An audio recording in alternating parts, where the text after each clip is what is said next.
Ei, boa noite! Se acheguem!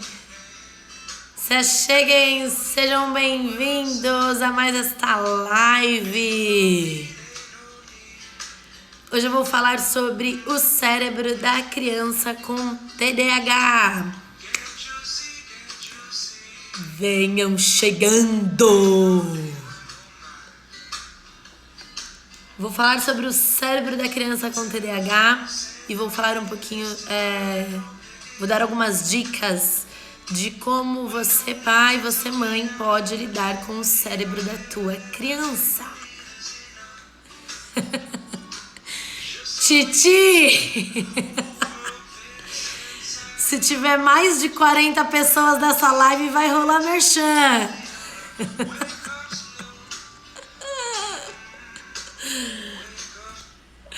Muito bem, boa noite, sejam bem-vindos.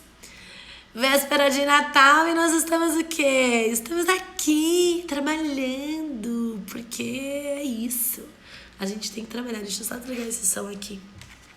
A gente tem que trabalhar porque a gente faz o que a gente gosta, então estamos aqui para falar sobre o cérebro da criança com TDAH. E eu vou iniciar falando sobre a palavra prosperar. Nós utilizamos muito essa palavra, né? Principalmente no fim do ano. Desejo muita prosperidade e biriri, barará, bururu. E o que eu desejo para você que é pai, para você que é mãe, é de fato muita prosperidade. Prosperidade vem do latim prosperare, significa alcançar o sucesso, alcançar o seu objetivo. E o meu objetivo aqui é ajudar você a prosperar como pai, como mãe, como alguém que cuida de uma criança. Então, é por isso que eu estou gravando essas lives e esses vídeos para ajudar vocês a alcançarem o sucesso enquanto pais. E para que isso aconteça, é preciso ter muitas informações e conhecimento sobre o funcionamento da tua criança. E quando a gente fala de cérebro, a gente fala de várias partes, né? O cérebro é algo muito complexo e temos várias partes e cada parte é responsável por uma função. E a prosperidade do cérebro envolve a integração dessas partes. Então, falar de cérebro de sucesso é falar de integração de partes cerebrais. E para isso, eu quero que primeiro vocês entendam. Eu tô aqui olhando minha colinha, tá? Então às vezes eu vou olhar para baixo só para eu não me perder aqui. Para isso eu quero que vocês entendam que o nosso cérebro, ele é plástico. Ele é absolutamente moldável. Nós conseguimos moldar o nosso cérebro ao longo da vida. O que é ótimo, porque nós não estamos condenados a ser como nós somos hoje. Nós temos plena capacidade de moldar o nosso cérebro e aprender novas funções, enfim, a todo momento. E como é que a gente molda o nosso cérebro? A partir das nossas experiências, das nossas vivências. Então, quando a gente fala de uma criança, quanto mais experiências a criança tiver, quanto mais vivências essa criança tiver ao longo da vida, mais ela vai conseguir reprogramar o seu cérebro, mais ela vai conseguir criar novas funções e ter um cérebro super ok, super próspero, tá? Crianças que assistem muita televisão, que mexem muito em tablet, que jogam muito videogame, elas vão moldar o cérebro de uma determinada maneira. Crianças que são mais dedicadas ao esporte, à leitura, vão programar o cérebro de uma determinada maneira. Então, as experiências definem a maneira como as crianças vão programar o seu cérebro, tá? Então é muito importante que a sua criança tenha a maior quantidade possível de experiências, de vivências. Eu tô falando aqui, né, sem parar, e eu esqueci de dar um recado importante, que para quem quiser fazer perguntas, tem uma caixinha aqui embaixo, umas cartinhas com um pontinho de interrogação. É só fazer pergunta por aqui, tá bom? E aí depois no final eu vou responder.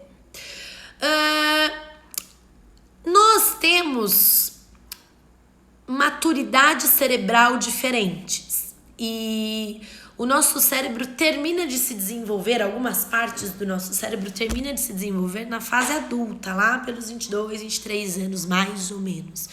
Então, é muito importante que você, pai, que você, mãe, respeite o desenvolvimento cerebral do teu filho. Porque ele ainda, uma criança de 3 anos, de 4 anos, ainda não tem muitas áreas importantes desenvolvidas e não dá para você exigir de uma criança algo que ela não vai conseguir oferecer. Vai ser absolutamente frustrante para você e para ela. Então, quando eu falo de cérebro, eu estou falando de 2 cérebros. Nós temos o hemisfério direito e temos o hemisfério esquerdo. Por que eu tô falando de 2 cérebros? Porque são hemisférios completamente diferentes, que têm funções e responsabilidades totalmente diferentes. O cérebro esquerdo, ele é lógico, ele é linguístico, ele gosta de palavras, ele gosta de colocar as coisas em ordem, ele é racional. Em termos simples, tá? É muito mais complexo do que isso, mas em termos simples, o cérebro esquerdo, o lado esquerdo do cérebro, ele é lógico, linguístico, literal. Gosta de ordem, tá? Em contrapartida, o hemisfério direito, ele é não verbal. Ele gosta de expressões faciais, de tom de voz, de gestos, ele é mais emocional. Então, de uma forma muito superficial, muito simples, nós podemos dizer que o hemisfério direito ele é mais emocional e o hemisfério esquerdo é mais racional. Crianças pequenas são inundadas pelas funções do hemisfério direito. Crianças pequenas, principalmente até os 3 anos, têm o hemisfério esquerdo pouco desenvolvido. Então não dá para você exigir muita lógica de uma criança de 3 anos. Quando as crianças... Não tem a fase que as crianças começam a perguntar o porquê das coisas? Por quê? Por que eu tenho que beber água? Por que eu tenho que comer? Por que isso? Por que o céu é azul? Por que o sol queima? Sei lá. É quando o cérebro esquerdo tá começando a se desenvolver com mais potência, tá? Então, crianças, principalmente crianças pequenas, têm o lado esquerdo pouco desenvolvido. Então, elas são mais emocionais, elas agem de acordo com a emoção. Quando a gente fala de um cérebro, que eu tô falando aqui de 2 partes, né? 2 metades fazem um inteiro. Então, um hemisfério direito, um hemisfério esquerdo fazem um cérebro inteiro. Qual é o que é esperado para um cérebro inteiro? É que haja uma integração de todas essas partes, que lado direito e lado esquerdo estejam conectados, estejam funcionando de uma forma integrada, de uma forma plena, tendo essa conexão entre direito e esquerdo. Uma pessoa que utiliza muito o lado direito do cérebro é uma pessoa muito emocional, que vive a partir das emoções. E uma pessoa que utiliza muito o lado esquerdo é uma pessoa muito racional, literal. Então, não é... O que é esperado é que haja uma comunicação saudável entre essas 2 partes. Nem muito esquerdo e nem muito direito, mas que você possa caminhar por esses 2 hemisférios. E você, pai, você, mãe, é o responsável em facilitar esse processo para tua criança. Tua criança não nasce sabendo. Então é muito importante que você ajude essa criança a caminhar por esses 2 hemisférios cerebrais, direito e esquerdo, e a utilizar da melhor maneira esses 2 hemisférios cerebrais. Crianças com TDAH tem mais dificuldade em fazer essa integração, muito mais dificuldade. Crianças com TDAH, elas tendem a se comportar de uma forma mais impulsiva, sem pensar, sem utilizar essa lógica que está no hemisfério esquerdo. Porque crianças com TDAH têm uma área aqui no cérebro que fica bem atrás da nossa testa, que é a área pré-frontal, pouco desenvolvida, tem algumas deficiências no desenvolvimento cerebral nessa parte. Então, é mais difícil pensar de uma forma lógica, de uma forma racional. Então, elas precisam de mais apoio, de mais suporte para fazer essa integração. Por isso que é muito importante que você, que é um adulto, entenda como funciona o cérebro da tua criança para você dar ferramentas para ele lidar da melhor forma possível com os problemas, certo? Deixa eu beber uma água que eu tô meio rouca. Deu pra perceber? Muito bem. Quando surgem os problemas? Quando o cérebro não está integrado. Quando essas duas partes não funcionam de uma forma plena, de uma forma harmoniosa. E aí surgem os problemas. Nós vivemos numa sociedade em que nós somos exigidos a pensar de uma forma lógica a todo momento. Nós somos criados para pensar e resolver problemas. Nós não somos criados para sentir. Muito pelo contrário, quanto menos você sentir, melhor. Quanto mais você resolver problemas, melhor. Então, essa carga que a gente recebe muito dessa criação, né, da sociedade mesmo, dessa questão cultural, influencia negativamente em muitos fatores. E eu vou explicar alguns desses fatores para vocês entenderem. Vou dar um exemplo aqui. Imagina que uma criança Vou dar um exemplo que aconteceu no meu consultório semana passada. Eu atendo uma criança de 5 anos que é apaixonado pelo Homem-Aranha. Ele ama o Homem-Aranha, ama de paixão. E a mãe dele comprou uma fantasia do Homem-Aranha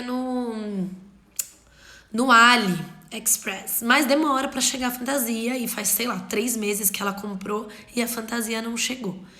E ele fica desesperado, ele já ficou até doente por causa dessa fantasia, porque ele quer muita fantasia. E ele chora, e ele pede, porque ele sabe que a mãe comprou. Mas, o que ele entende de compra? A compra comprou, eu já recebo a mercadoria. Que negócio é esse que não chega nunca? Eu acordo, não chega, eu durmo, não chegou, eu acordo de novo e não chegou. Então, ele fica completamente perturbado com isso, super frustrado. E ele chora, ele já adoeceu por conta dessa fantasia. Adianta sentar com uma criança de 4 anos e explicar a burocracia da entrega do site do AliExpress? Não adianta, porque ele ainda não tem o lado esquerdo desenvolvido. Então, como ele está se comunicando com essa mãe? Ele se comunica chorando, ele se comunica triste, porque ele está se comunicando pelo lado direito do cérebro. Se essa mãe responde pelo lado esquerdo, tentando explicar para ele o que está acontecendo, há uma desarmonia, porque ele está falando com o lado direito e a mãe está respondendo com o lado esquerdo. Então, o que acontece? Uma desconexão, uma falta de sintonia entre mãe e filho. E o que eu quero ensinar para vocês é a capacidade de vocês prosperarem, de vocês alcançarem um objetivo, alcançarem o sucesso. E a gente só alcança o sucesso quando a gente integra e quando há uma sintonia. Então, para que haja essa sintonia, você não pode se conectar. Se o seu filho, se você está percebendo que ele está se expressando através do lado direito do cérebro, não tem como você se conectar com ele utilizando o seu lado esquerdo. Nossa, Paula, o que você está falando? Eu não estou entendendo nada. Eu vou explicar e vocês vão entender melhor. Vou continuar utilizando esse mesmo exemplo. Se essa mãe tentar sentar com ele e explicar, olha, filho, acontece que é assim mesmo, a fantasia vai demorar, porque vem lá da China e é muito difícil de chegar até aqui. Ela tá explicando algo que para ele não faz muito sentido. Mas se ela primeiro se conecta com ele, dizendo o quanto ela entende, olha, filho, eu entendo que você está triste e que você quer muito que essa fantasia chegue. Eu sei que você está esperando muito essa fantasia. Ela está conectando, utilizando a empatia. Ela está conectando o lado direito do cérebro dela com o lado direito do cérebro dele. E aí depois ela pode explicar pegando um mapa, sei lá, tô aqui viajando, pegando um mapa e mostrando pra ele o quanto a China é longe do Brasil e que, sei lá, pode até contar uma história e que a fantasia vai vir de navio, vai vir de avião e que demora. Mas primeiro, antes de ela explicar racionalmente e logicamente o que aconteceu, ela se conecta com o lado emocional dessa criança. Então, qual é a grande dica que eu quero dar hoje, né, que é para vocês entenderem o cérebro de uma criança, principalmente das crianças com TDAH. Você primeiro se conecta e depois você redireciona. O seu filho está muito irritado, muito frustrado, porque foi mal na prova, porque ele estudou, ou porque a professora chamou a atenção dele, e porque ele não conseguiu ficar parado dentro da sala de aula, porque ele não respeitou as regras e foi para a diretoria. Ele está muito frustrado e ele vem muito irritado da escola. Não adianta você explicar imediatamente as coisas. Não adianta você dar uma aula sobre o que está acontecendo, sobre o quanto ele é mal educado e o quanto ele precisa respeitar limites. Não adianta você utilizar a racionalidade nos primeiros momentos. Você primeiro se conecta com o sentimento dele. Usa o seu lado direito do cérebro, o seu lado emocional, se conecta com o lado emocional do teu filho e aí depois você traz uma lógica, depois você traz uma explicação racional. Porque senão a criança fica perdida. Eu quero fazer aqui uma comparação. Imaginem o cérebro direito como água, emoção simbolizando água. O seu filho, principalmente se ele tem o transtorno de déficit de atenção com hiperatividade, lembrem-se, né, que é um transtorno de exagero. Então tudo é muito exagerado, as emoções também são muito exageradas. Então é como se o cérebro fosse transbordado por emoções. Não adianta você vir com um lado racional, que é um lado seco, sem emoção. É um lado, é o deserto. Não adianta você tirar o seu filho se afogando em emoções e colocando ele no deserto de repente. Ele não vai conseguir. Então você primeiro tem que funcionar como um salva-vidas. Você puxa o seu filho dessa imersão de água, tá? Pra ele não se afogar. Você não vai deixar o seu filho se afogar nas próprias emoções, pelo amor de Deus. Então você puxa o teu filho, funciona como salva-vidas e depois você traz esse lado racional e depois você explica o que aconteceu, como ele poderia ter agido, de que forma ele poderia ter feito. Combine com ele numa próxima vez como é que você pode agir, algo que seja confortável para você, mas que também esteja dentro dos limites, tá? Então é muito importante integrar esses dois lados cerebrais, lado direito e lado esquerdo. Eu não tô dizendo que conectar lado direito com lado direito para depois redirecionar para o lado esquerdo vai funcionar sempre, tá? Às vezes não vai funcionar. Às vezes o seu filho só precisa dormir, às vezes o seu filho só precisa comer, às vezes o seu filho só precisa ficar quieto num canto. Então, essa dica de conectar para depois redirecionar não é uma sugestão de vou deixar o meu filho fazer o que quiser. Não, você não vai deixar o teu filho fazer o que quiser. Falta de respeito, quando o seu filho ultrapassa limites, não podem ser justificados porque ele está afogado nas próprias emoções. Então, é preciso sim pontuar, é preciso sim se posicionar. Mas se você se conecta com o teu filho, você dá mais recursos para ele se conectar com ele mesmo. E com o tempo, ele conseguir sair e fazer essa passagem lado direito para o lado esquerdo sozinho. Então, é muito importante que você funcione como um salva-vidas, tá? Ele tá se afogando nas emoções, você direciona, traz ele pro lado esquerdo e depois você mostra pra ele, olha só, você foi muito fundo, você não pode mais fazer isso. Mas primeiro você salva. Imagina se seu filho pula numa piscina. Primeiro você vai salvar o teu filho e depois você vai sentar e vai explicar pra ele, olha filho, você não pode mais pular na piscina sem boia. Você não vai, enquanto ele tá lá se afogando, começar a explicar o porquê que ele tá se afogando. Não, você primeiro salva e depois você explica. Com o cérebro funciona da mesma maneira.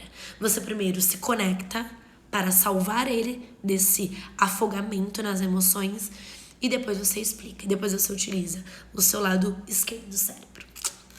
Certo! Vamos para as perguntas. Alguém quer fazer alguma pergunta?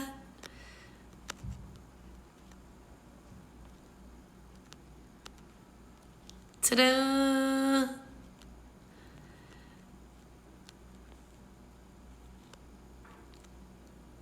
Alguém quer fazer alguma pergunta? Adorou, Lu? Obrigada! Ei, alguém? Ai, meu Deus, eu apertei alguma coisa aqui. Estou aqui para tirar as dúvidas a respeito deste tema.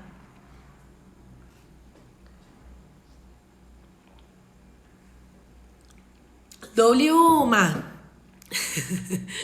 Dou-lhe duas. Obrigada, Dani!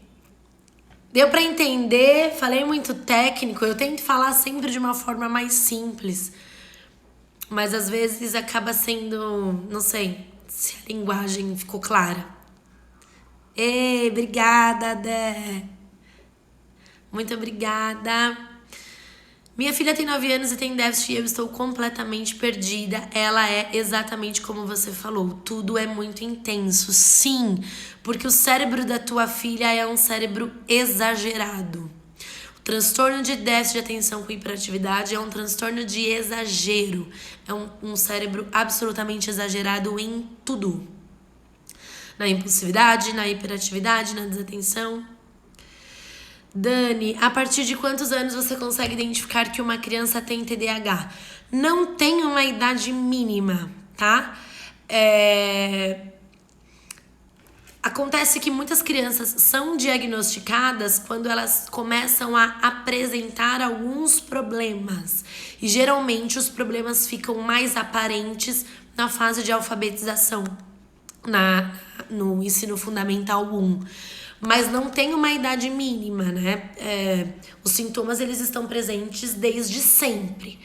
Só que crianças muito pequenas, por exemplo, que são agitadas, às vezes faz parte da idade, né? Aquela agitação. Então, o diagnóstico muito precoce é um pouco mais difícil por isso. Por ser um diagnóstico clínico, é preciso haver prejuízos, tá? Na escola, na família, nas relações sociais. Então... O que acontece com muita frequência é que os diagnósticos acabam sendo feitos a partir da alfabetização, tá? Mas não porque é obrigatório diagnosticar nessa faixa etária, não. Eu estou formulando a pergunta, tô esperando, Thaís, fica à vontade. Obrigada, muito claro, entendi muito bem, que bom. Isso que eu falei do cérebro funciona para as crianças com TDAH, mas também para as outras crianças que também não têm TDAH.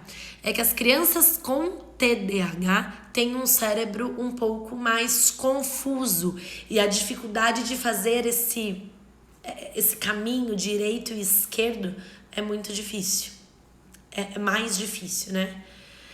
Então, é por isso que é importante conectar. Fiquem com essa frase. Conectar para depois redirecionar.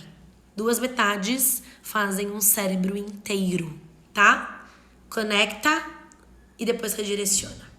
É isso. É o essencial desta live de hoje. Nossa, vocês estão muito maravilhosos. Olha só, eu achei que não ia ter ninguém véspera de Natal, que ia estar todo mundo já em clima.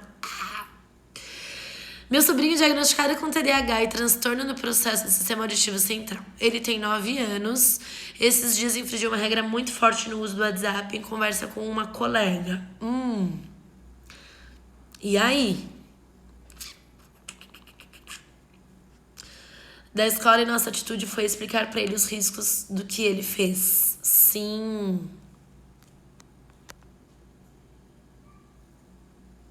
Será que você vai falar mais, Thaís? Na verdade, assim, né? Ele tem 9 anos, ou seja, 9 anos já tem o cérebro esquerdo bem desenvolvido, bem mais do que uma criança pequena, por exemplo, de 4 ou 5 anos. Então, você se conecta com a criança e é possível você se redirecionar mais rapidamente, né? Você não perder o uso do WhatsApp. Eu costumo dizer que liberdade vem junto com responsabilidade. Se uma criança de 9 anos tem um WhatsApp, tem o celular para usar livremente, principalmente uma criança que é TDAH, que é impulsiva, que não pensa para fazer as coisas, que primeiro faz e depois pensa, você precisa avaliar se essa criança tem responsabilidade para ter um celular, entendeu? Porque às vezes a criança não tem. E é isso. E a responsabilidade vai de criança para criança. Dani, sim, meu primo foi exatamente na alfabetização. Além do mais, ele não consegue se manter por muito tempo em uma atividade só. Fazia futebol, já enjoava, mudava pro judô e já enjoava. É isso. É isso mesmo. Eles perdem o interesse muito fácil, muito rápido. Mas é muito importante incentivar as crianças com TDAH a identificar dentro de várias possibilidades, né? O que tem mais interesse, qual é a maior habilidade, porque isso vai ajudar ele a fortalecer a autoestima. Então, a autoestima, como eu já falei numa live anterior, está muito relacionada ao desenvolvimento de habilidades. Então, se ele fez futebol e parou, fez judô, é porque talvez ele não tenha encontrado ainda o que ele realmente gosta. Porque até as crianças com TDAH, elas têm absoluta capacidade de se dedicar a uma atividade que seja prazerosa. Respondi, né, Thaís? Gente, eu acho que é isso. Mais alguma pergunta para fazer?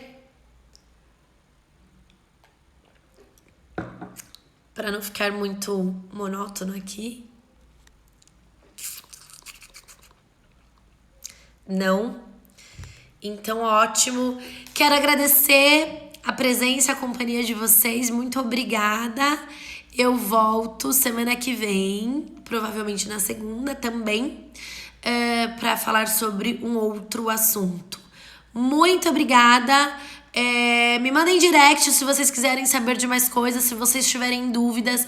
E se vocês quiserem receber um e-book gratuito, com dicas, com explicações sobre o transtorno de déficit de atenção com hiperatividade, com dicas para pais, para professores e também com um teste para levantamento de sintomas, me manda um direct que eu vou mandar o link para vocês, tá bom? E é isso. Muito obrigada, beijo, Feliz Natal para todo mundo. Que Deus abençoe vocês, a família de vocês e tudo mais. E a gente se vê, tá bom? Na próxima semana e também aí durante a semana aí com algumas postagens. Obrigada, gente. Um beijo.